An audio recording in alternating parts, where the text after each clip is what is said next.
Hello दोस्तों, स्वागत है आपका मेरे यूट्यूब चैनल परीक्षा प्लान में। प्रीवियस ईयर के क्वेश्चन की सीरीज को आगे बढ़ाते हैं और ईवीएस के क्वेश्चंस को सॉल्व करते हैं। वीडियो शुरू करने से पहले एक रिक्वेस्ट है कि वीडियो को लाइक और चैनल को सब्सक्राइब करना ना भूलें। प्रश्न है, मिजोरम में की जाने वाली ड्रोन खेती के विषय में निम्नलिखित कथनों पर विचार कीजिए। ये कथन दिए गए हैं और इसमें से सही कथन बताने हैं।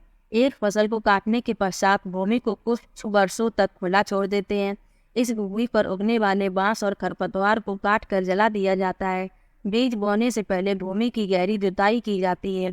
एक ही खेत में 3-4 भिन्न भिन्न प्रकार की फसलें उगाई जाती हैं और आवश्यकता अनुसार रासायनिक उर्वरकों और कीटनाशकों का भी उपयोग किया जाता है। अब इसमें से सही कथन बताने हैं। तो जो ड्रोन खेती है वो मिजोरम में की जाती है और उसी के विषय में ये कथन लिखे हैं। जो सही है वो बताने हैं। तो पहला कथन लिखा है, एक फसल को काटने के पश्चात भूमि को कुछ वर्षों तक खुला छोड़ देते हैं। ये सही है। बी विकल्प में लिखा है, इस भूमि पर उगने वाले बांस और खरपतवार को काट कर जला दिया जाता है। ये भी सही है। ए सही है, बी सही है। और बीज बोने से पहले भूमि की गहरी जुताई की जाती है। ये गलत है। ये सही है कि एक ही खेत में 3-4 भिन्न भिन्न प्रकार की फसलें उगाई जाती हैं। जबकि डी गलत है इसमें, कि इसमें लिखा है कि आवश्यकता अनुसार रासायनिक उर्वरकों और कीटनाशकों का उपयोग किया जाता है। तो ए सही है, बी सही है और डी सही है, इसलिए इसमें बी विकल्प सही हो जाएगा। ए, बी और डी। अगला प्रश्न है, पर्यावरण अध्ययन के शिक्षण से उन प्रक्रिया आधारित कौशलों को बढ़ावा दिया जाना चाहिए जो पूछताछ आधारित प्रत्यक्ष अनुभवों के केंद्र बिंदु हैं। निम्नलिखित में से कौन सा एक ऐसा कौशल नहीं है? नहीं वाले प्रश्नों को बहुत ही ज़्यादा ध्यान रखना है। इन नहीं वाले ये प्रश्न है, इनमें नहीं बताना है। तो इसमें लिखा है, विकल्प ए में लिखा है पूर्वानुमान, विकल्प बी निर्धारण, विकल्प सी निष्कर्ष निकालना और विकल्प डी अवलोकन।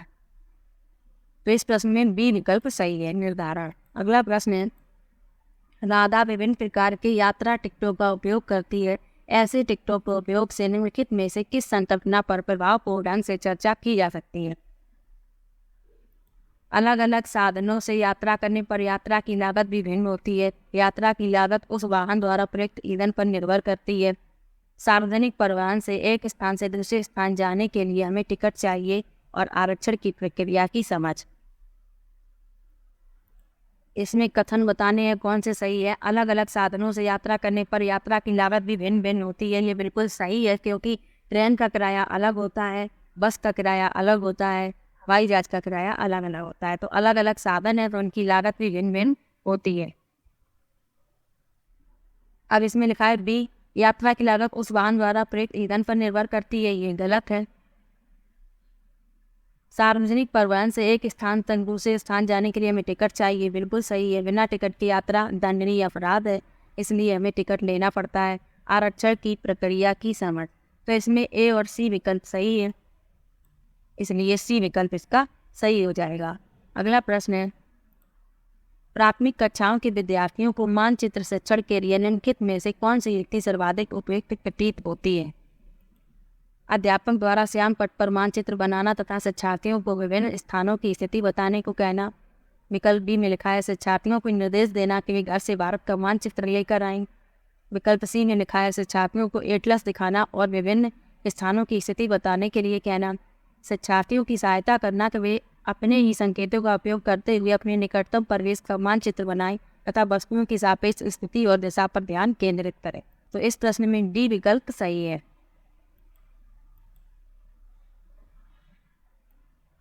अगला प्रश्न है, कक्षा 5 की अध्यापिका माहिका चाहती हैं कि उसके विद्यार्थी आसपास के पौधों का अवलोकन करें। सार्थक अधिगम सीखने के लिए उसे बच्चों को क्या करने के लिए प्रोत्साहित करना चाहिए? विकल्प ए में लिखा है, समझना के पौधे भी सजीव होते हैं। विकल्प बी में लिखा है, समझना के पौधे हमारे लिए उपयोगी होते हैं। विकल्प सी में लिखा है, अधिकतम पौधों के नाम लिखना। और विकल्प डी में लिखा है, उनकी ऊंचाई, पत्तियों, गंध और उगने के स्थानों में अंतर का अवलोकन करना। तो इस प्रश्न में डी विकल्प सही है कि उनकी ऊंचाई, पत्तियों, गंध और उगने के स्थानों में अंतर का अवलोकन करना। अगला प्रश्न है, प्राथमिक स्तर पर पर्यावरण अध्ययन पढ़ाने के लिए निम्नलिखित में से कौन सा पहलू सबसे महत्वपूर्ण होना चाहिए? विकल्प ए क्रियाकलाप संचालित करना तथा कौशलों का विकास करना। विकल्प बी आकलन में सफलता प्राप्त करना। विकल्प सी विज्ञान की आधारभूत संकल्पनाओं को समझना। और विकल्प डी सीखने वालों को प्राकृतिक और सामाजिक सांस्कृतिक पर्यावरण से जोड़ना। तो इस प्रश्न में डी विकल्प सही है कि सीखने वालों को प्राकृतिक और सामाजिक सांस्कृतिक पर्यावरण से जोड़ना। अगला प्रश्न है, प्राथमिक स्तर पर मानचित्रांकन सिखाने से विद्यार्थियों में निम्नलिखित में से किस कौशल को बढ़ावा मिलता है। विकल्प ए साफ सुथरा रेखांकन। विकल्प बी गणनाएं और अनुमान। विकल्प सी माप के अनुसार चित्रण करना। और विकल्प बी सापेक्ष स्थिति और दिशा बोध की जानकारी। तो इस प्रश्न में डी विकल्प सही है कि सापेक्ष स्थिति और दिशा बोध की जानकारी। अगला प्रश्न है, प्राथमिक कक्षाओं में पर्यावरण अध्ययन के लिए निम्नलिखित सभी सामान्य उपागमों का अनुपालन किया जाना है, लेकिन केवल इसे छोड़कर।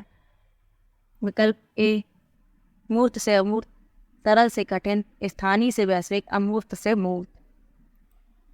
तो इसमें बी विकल्प सही, अमूर्त से मूर्त को छोड़कर बाकी सभी पर्यावरण अध्ययन के उपागमों में शामिल किए जाते।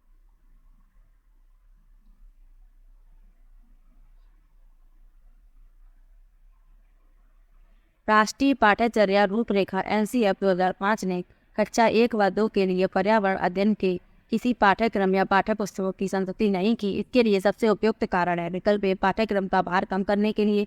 विकल्प बी पर्यावरण अध्ययन केवल कक्षा 3 से आगे की कक्षाओं के लिए। विकल्प सी कक्षा 1 व 2 के शिक्षार्थी पढ़ना लिखना नहीं जानते हो। विकल्प बी संदर्भ युक्त अधिगम परिवेश प्रदान करना। इस प्रश्न में डी विकल्प सही है कि संदर्भ युक्त अधिगम परिवेश प्रदान करना। अगला प्रश्न है, एक अध्यापक को कक्षा 4 के विद्यार्थियों को हमारे देश के भोजन की सांस्कृतिक विविधताएं पढ़ानी है। इस विषय को पढ़ाने के लिए सर्वोत्तम विधि निम्नलिखित में से क्या है। विकल्प ए विभिन्न प्रकार की खाने की चीज़ों के चित्रों वाले फ्लैश कार्ड दिखाएं। विकल्प बी अपने देश के विभिन्न राज्यों के विभिन्न लोगों द्वारा खाए जाने वाले विविध भोजन के बारे में विद्यार्थियों को एक प्रोजेक्ट दें। विद्यार्थियों से पूछें कि उन्हें क्या खाया है, उसके बाद चर्चा करें। और विकल्प डी विद्यार्थियों से कहें कि वे अपने परिवार के भोजन के बारे में लिखना एकत्र करें। तो इस प्रश्न में बी विकल्प सही है कि अपने देश के विभिन्न राज्यों के विभिन्न लोगों द्वारा खाए जाने वाले विविध भोजन के बारे में विद्यार्थियों को एक प्रोजेक्ट परियोजना दें। एक प्रोजेक्ट दें उनको कि वे राज्य के विभिन्न लोगों द्वारा खाए जाने वाले विविध भोजन के बारे में जानकारी को एकत्र करें। अगला प्रश्न है, यदि हम पक्षियों का अवलोकन करते हैं तो यह हम पाते हैं कि अधिकांश पक्षी अपनी गर्दन अत्यधिक हिलाते हैं। इसका कारण यह है कि विकल्प ए में लिखा है अधिकांश पक्षियों के नेत्र स्थिर होते हैं और घूम नहीं सकते। विकल्प बी इनके कान ढके होते हैं और वे उड़ सकते हैं। विकल्प सी पक्षियों के 2 नेत्र होते हैं। और विकल्प डी इनके नेत्र 2 भिन्न भिन्न वस्तुओं को एक ही समय पर फोकस कर सकते हैं।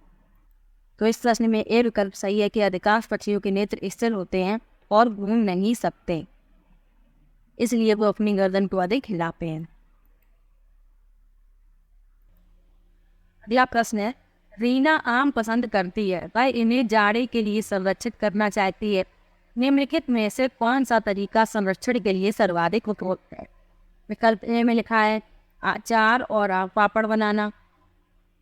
विकल्प बी ने लिखा है जूस तैयार करना और वायु रोधी डिब्बे में संचित करना, प्लास्टिक के थैले में रखना और डी रेफ्रिजरेटर में संचित करना। वंचित नहीं है, संचित। तो इस प्रश्न में ए विकल्प सही हो जाएगा। आम का अचार बना के रख लिया जाता है और आम पापड़ बना लिया जाता है, तो ये काफ़ी दिनों तक खराब नहीं होता है। जैसे अचार रखा जाता है घरों में, अपने घर में भी अचार रखते हैं आम का, तो आम को अचार बनाकर संरक्षित किया जा सकता है और आम पापड़ बनाकर। अगला प्रश्न है, केरल के निकटवर्ती राज्य हैं। केरल के निकटवर्ती राज्य बताने हैं। विकल्प ए में लिखा है तमिलनाडु और आंध्र प्रदेश। विकल्प बी में लिखा है कर्नाटक और महाराष्ट्र। विकल्प सी में लिखा है आंध्र प्रदेश और कर्नाटक। और विकल्प डी में लिखा है कर्नाटक और तमिलनाडु। तो इस प्रश्न में ए विकल्प सही है कि तमिलनाडु और आंध्र प्रदेश केरल के निकटवर्ती राज्य हैं। अगला प्रश्न है,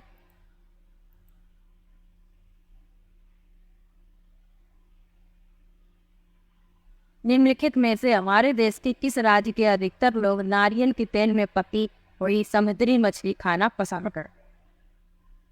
विकल्प ए में लिखा है मिजोरम, विकल्प बी में गोवा, विकल्प सी में जम्मू और कश्मीर और विकल्प डी में बिहार। तो इस प्रश्न में बी विकल्प सही हो जाएगा। गोवा, गोवा में नारियल के तेल में पकाकर मछली को खाना पसंद किया जाता है, जबकि जम्मू कश्मीर में सरसों के तेल में मछली को पकाकर खाया जाता है। निम्नलिखित में से वह कौन सा जानवर है इसके अग्र दांत हमेशा बढ़ते रहते हैं? वे दांतों को बहुत अधिक लंबा न होने देने के लिए वस्तुओं को काटते कुतरते रहते हैं। विकल्प ए में लिखा है दीमक, विकल्प बी गिलहरी, विकल्प सी छिपकली और विकल्प डी चिंपा।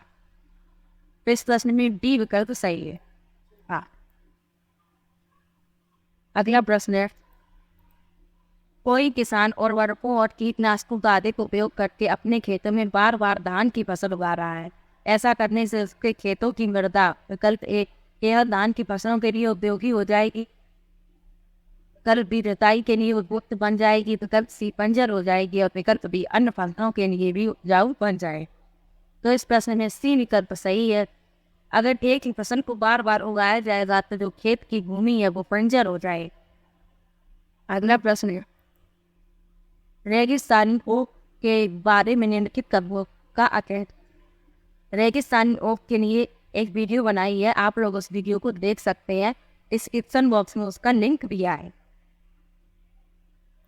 कथन ए में लिखा है रेगिस्तानी ओक एक वृक्ष है जिसकी ऊंचाई हमारी कक्षा के कमरे के लगभग बराबर अर्थात लगभग 4 मीटर होती है। इस वृक्ष की जड़ें वृक्ष की ऊंचाई की लगभग 30 गुनी गहराई तक जमीन में भीतर जाती है जब तक भी पानी तक न पहुंच जाए। इस वृक्ष के तने में पानी एकत्रित होता है। यह वृक्ष अबू धाबी में पाया जाता है। तो इसमें कथन में बताने हैं कौन से कथन सही है।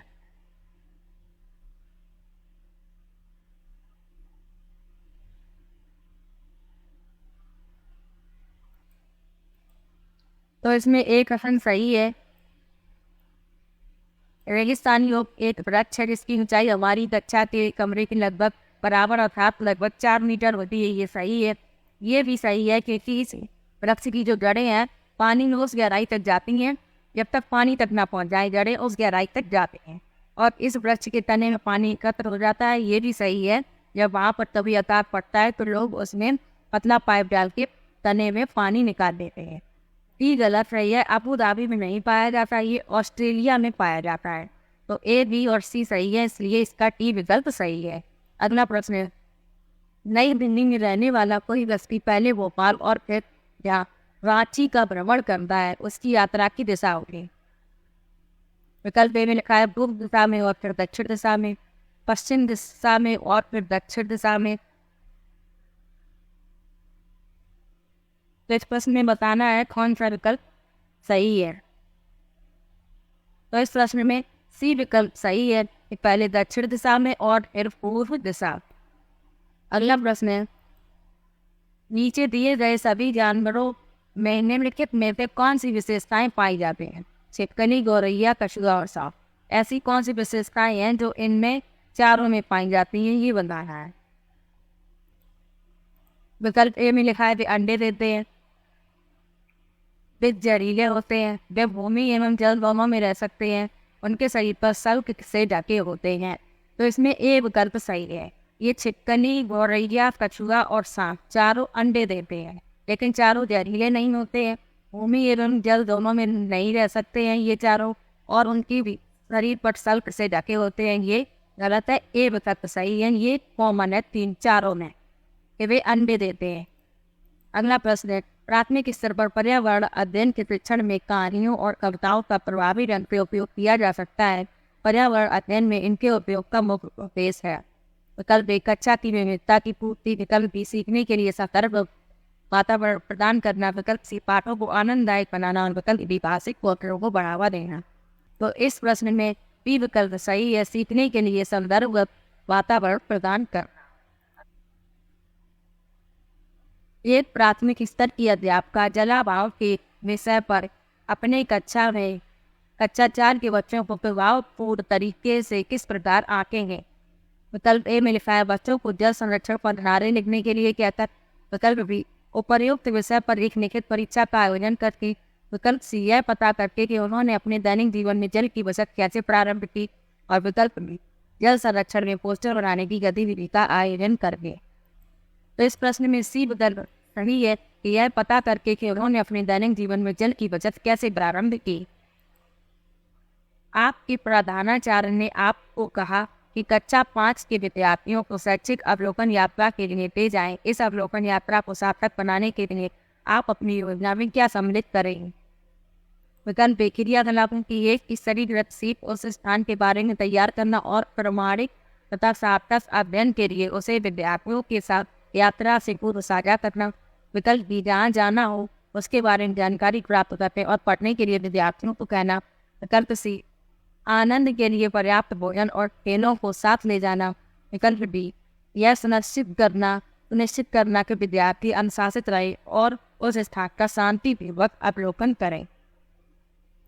तो इस प्रश्न में ए विकल्प सही हो जाएगा। अगला प्रश्न है प्राथमिक स्तर पर पर्यावरण अध्ययन के आकलन में निम्नलिखित में से कौन सा एक संकेतक उपयुक्त नहीं है। विकल्प ए स्मरण। विकल्प बी प्रश्न पूछना। विकल्प सी न्याय और समानता के प्रति चिंता। और विकल्प डी सहयोग। तो इस प्रश्न में सी विकल्प सही होगा कि न्याय और समानता के प्रति चिंता आकलन के लिए पूछा गया है, इसलिए सी विकल्प सही है।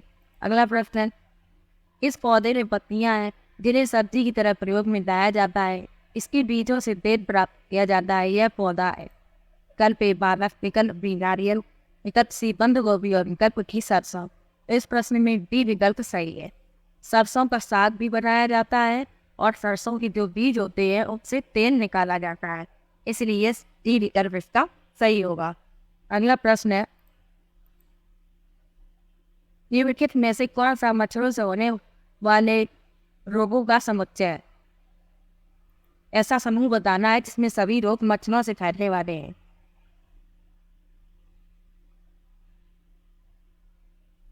पहले विकल्प में देखना है चिकनगुनिया, मलेरिया, प्यादी बुखार नहीं है, ये विकल्प गलत है। इसमें हैजा नहीं है, तो ये विकल्प गलत है। चिकनगुनिया, डेंगू, मलेरिया ये सही है। चिकनगुनिया, डेंगू, मलेरिया तीनों ही मच्छर से फैलते हैं। अगला प्रश्न है